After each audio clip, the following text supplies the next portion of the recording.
Ночные дожди, обрушившиеся на Гулрыбский район в ночь на 25 мая, нанесли значительный ущерб местным селам. Особенно пострадал поселок Дранда, где вода затопила дома и хозяйственные постройки. Имущество местных жителей оказалось под угрозой. На место происшествия незамедлительно выехали пожарные службы МЧС для ликвидации последствий стихии. Также прибыл глава государства Бадра Гунба, чтобы лично оценить ситуацию и оказать поддержку пострадавшим. Президенту доложили о текущей ситуации на месте. Глава государства пообщался с местными жителями и главами сел.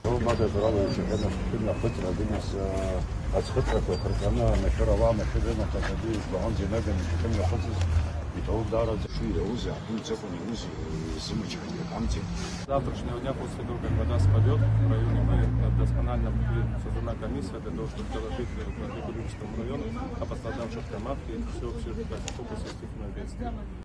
Товарищ главнокомандующий, с 5 часов утра текущего дня на территории Гулрыбского района, как известно, был шквалистый выпад осадков, в результате чего было подтоплено часть жилых районов в Гулрыбском районе, в частности, это улица Курченко, Имама Шамиля, Эсоблю и частично Алжирское шоссе. На самом проблемном участке на Каштаке, слава богу, понесло, так как ребята шли до этого проведения необходимые работы, каналы очистили, это помогло.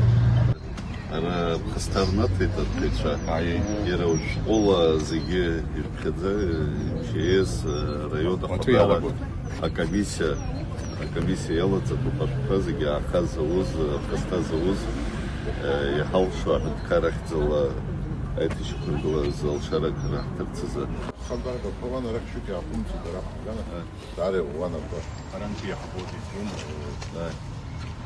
بالنسبة لزكيسي جانو كيفاية نصر خالص يحاولوا عند كاركتر يحاط بالله رشاحه. Бадра Гунба поручил руководству Гулрыбского района оперативно посчитать ущерб, нанесенный жителям. Президент пообещал, что государство окажет пострадавшим необходимую помощь. Непогода коснулась 3 районов, это Гулрыбский район, Ачимчирский район и Порчалский район. Самая тяжелая ситуация это в Порчалском районе, где снесло высоким потоком воды несколько мостовых сооружений. Вы можете видеть, что практически всю дорогу смыло. К сожалению, есть места, куда жители сел не могут добраться до своих домов или выехать с дому. Сейчас все, что необходимо, предпринимается и местными властями, районными властями. Мы подключаемся, чтобы товары первой необходимости были доставлены до сельчан.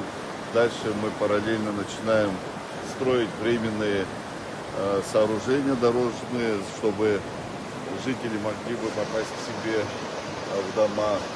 И сейчас начинаем подсчет домовладений, которых затронула стихия. По мере возможности государство обязательно окажет поддержку. Мы в рамках работы комиссии по чрезвычайным ситуациям поддержим и материально, и все необходимые организационные работы будут проведены. В этом районе, в частности, мы уже с завтрашнего дня собираем всю технику, которая могла бы быть полезна в восстановлении инфраструктуры. В остальных районах ситуация там немного проще.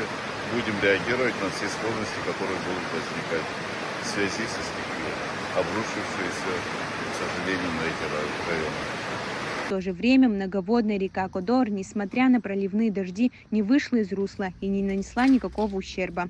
Это стало возможным благодаря тому, что ранее ее русло было своевременно расчищено. Этому вопросу руководство страны уделило особое внимание. Ирина Богателия, Заур Леев, Абхазское телевидение.